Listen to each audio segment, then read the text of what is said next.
Hello प्यारे बच्चों। मैं लेके आ गया आपका पसंदीदा सब्जेक्ट बायोलॉजी। और आज के इस वीडियो में हम लोग एक टॉपिक पढ़ेंगे कि पौधे भोजन कैसे ग्रहण करता है। क्या आपको पता है कि पौधे भी भोजन ग्रहण करता है, यानी पौधे भी खाना खाता है। तो पौधे अपना खाना कैसे बनाता है, इसके बारे में आज हम लोग डिटेल से जानेंगे। तो पौधों को खाना बनाने के लिए प्रकाश संश्लेषण की जरूरत है।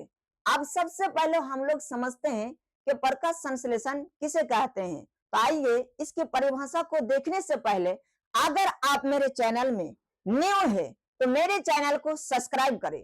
दूसरी बात यह है कि आप अगर जुड़ना चाहते हैं मेरे साथ कि सर मैं आपके साथ ऑफलाइन से जोड़ के पढ़ना चाहता हूं, क्या आप ऑफलाइन चलाते हैं? तो हाँ, हम ऑफलाइन चलाते हैं। अगर आप इस वीडियो को देख रहे हो ना, तो आपने अगर बच्चे देख रहे हैं तो अपने माता पिता के साथ देखें, ताकि माता पिता को भी मालूम चले ना कि पौधे भी भोजन बनाता है।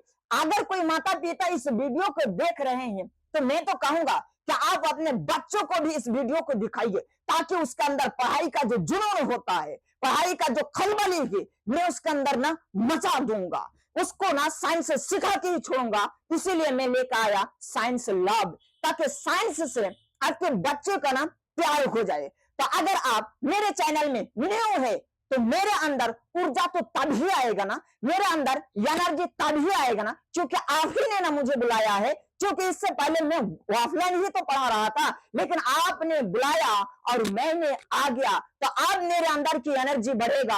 आपकी एक लाइक अगर न्यू है तो मेरे चैनल की सब्सक्राइब से मेरे अंदर एनर्जी आएगा। तो आइए पढ़ते हैं इसको डिटेल से कि प्रकाश संश्लेषण क्या होता है। तो जिस प्रक्रिया द्वारा पौधे अपने भोजन को ग्रहण करता है, जिस प्रक्रिया द्वारा पौधे अपने भोजन को बनाता है, उसे प्रकाश संश्लेषण कहते हैं। अब प्रकाश संश्लेषण के लिए ना चार चीज आवश्यक है। एक नंबर क्या है? सूर्य के प्रकाश। दूसरे नंबर क्या है? क्लोरोफिल। तीसरे नंबर क्या है?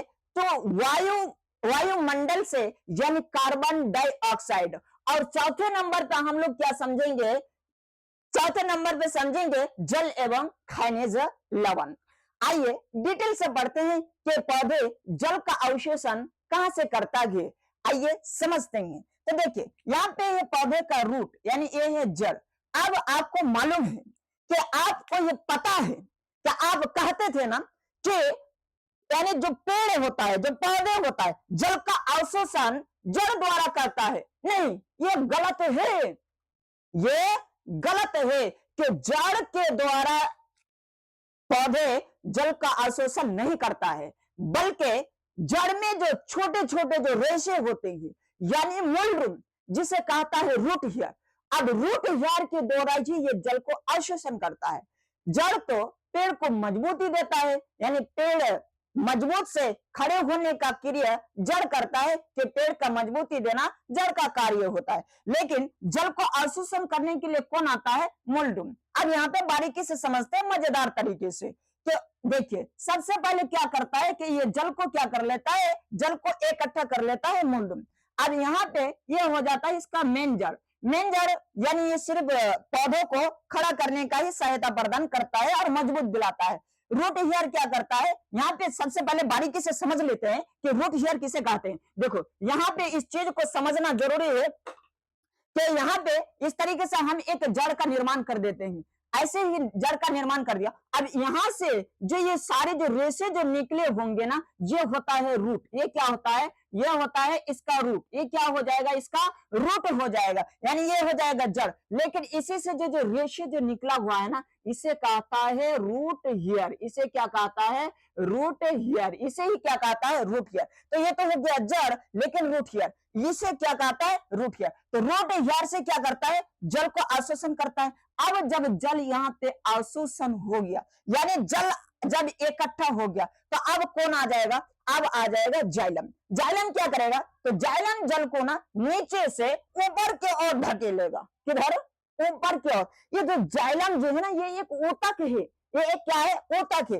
यानी मोल्डून जब जल को इकट्ठा कर दिया तो अब इस जल को ऊपर भी तो जाना है, पत्तियों में भी तो जाना है, ताना में भी तो जाना है। क्योंकि आपको पता नहीं है कि आपके जब घर में पौधे सूख जाते हैं, ऊपर की पत्तियां जब मुरझा जाते हैं तो आप पौधे की जड़ में पानी डालते हैं। सोच के देखो, तो आप तो सिर्फ पौधे की जड़ में ही पानी डाला था, बट सुबह जब आपने देखा कि जो पौधे होता है ना, उसके पत्ती में हरे भरे रंग आ गए हैं, तो कैसे आया है, कौन इस क्रिया को क्या है, तो जाइलम होता है कि जाइलम यानी पानी को ऊपर की ओर ले जाने की क्रिया करता है।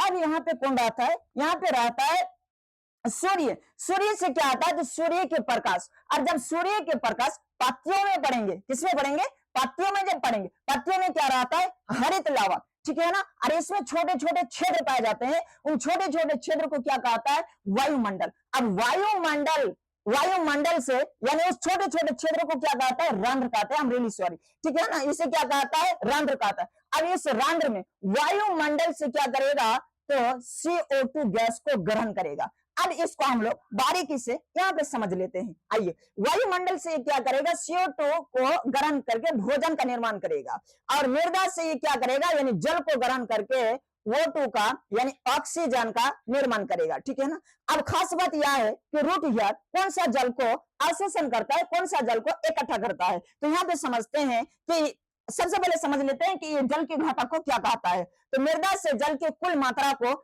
होलार्ड कहते हैं, और इसमें 4 प्रकार के जल पाए जाते हैं। एक होता है केसी का जल, एक होता है गुरुत्वीय जल, एक होता है आर्द्रता जल, और एक होता है क्रिस्टलीय जल। मैं देख पा रहा हूं कि अभी तक आप ये सारी चीज को समझ रहे हैं, बट अभी तक आपने इस चैनल को सब्सक्राइब नहीं किए हैं और लाइक भी नहीं किए। अगर आपको जानकारी मिल रहे हैं तो आप रोड टू सक्सेस दूर नहीं है, बहुत नजदीक में है और आपके बगल में ही है। आप मेरे साथ ऑफलाइन जुड़िए, क्योंकि आपको पता है 300 से 350 बच्चे मिलकर ऑफलाइन पढ़ते हैं। अब सिर्फ आप ही की कमी है, आप भी मेरे साथ जुड़िए और डेंजर तरीके से पढ़िए, आपको भी साइंस समझ में आएगा। सिर्फ साइंस ही नहीं बल्कि वर्ल्ड सब्जेक्ट, क्योंकि आप ही के लिए तो मैं एक टीम बनाया हूं, और आज से नहीं बल्कि आज 3 साल से चल रहा है और मजेदार तरीके से चल रहा है। जिस तरीके से आप लोगों ने ऑफलाइन प्यार दिया है ना, मैं चाहता हूं कि आप भी ऑनलाइन सपोर्ट करें, क्योंकि आप ही ने मुझे बुलाया है और मैं आपके कहने पर आया हूं। तो आप मेरे अंदर वो एनर्जी आनी चाहिए, मेरे अंदर वो ऊर्जा आनी चाहिए। तो वो ऊर्जा आएगा सिर्फ आपके लाइक से। जल्दी इस वीडियो को लाइक करें ताकि मेरे अंदर वो एनर्जी आ जाए। आइए आप समझते हैं जाइलम के बारे में। तो जाइलम क्या करता है,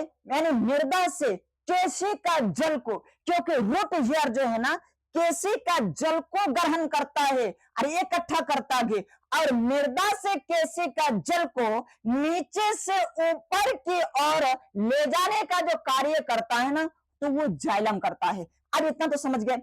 अब दूसरी बात, यहाँ पे जो सूर्य के प्रकाश से पत्तियों के द्वारा यहाँ पे भोजन बन गया। अब इन भोजन को यानी इन खाना को चारों तरफ फैलाना है, क्योंकि डालियों में लेकर जाना है, ताना में लेकर जाना है, जड़ में भी लेकर आना है। तो इसके लिए अब कौन आ जाएगा, इसके लिए आ जाएगा फुलोयम। फुलोयम क्या करेगा, फुलोयम यानी भोजन को ले लेगा, लेने के बाद ये पत्तियों में यानी ये चारों यानी ये द्विदिशात्मक होता है। नेक्स्ट वीडियो में ना मैं आपको रंध्र और जाइलम और फुलोयम के बारे में अच्छे से और डिटेल से बता दूंगा। देखिए ये क्या करेगा, यानी ये द्विदिशात्मक होता है, ये ऊपर से नीचे की ओर गति करता है, ठीक है ना, और ये भोजन को ऊपर से नीचे की ओर पहुंचाता है। तो ये काम किसका होता है, तो ये होता है फुलोयम का। ये किसका होता है, फुलोयम का। तो आज नेक्स्ट क्लास में हम लोग किसके बारे में पढ़ेंगे, रंध्र के बारे में पढ़ेंगे और जाइलम के बारे में पढ़ेंगे और फुलोयम के बारे में पढ़ेंगे कि जाइलम और फुलोयम क्या होता है। अगर वीडियो अच्छे लगे होंगे तो आप इस वीडियो को दोस्तों में ज्यादा से ज्यादा शेयर करें ताकि उन्हें भी पढ़ने का भरपूर मौका मिले। Thank you.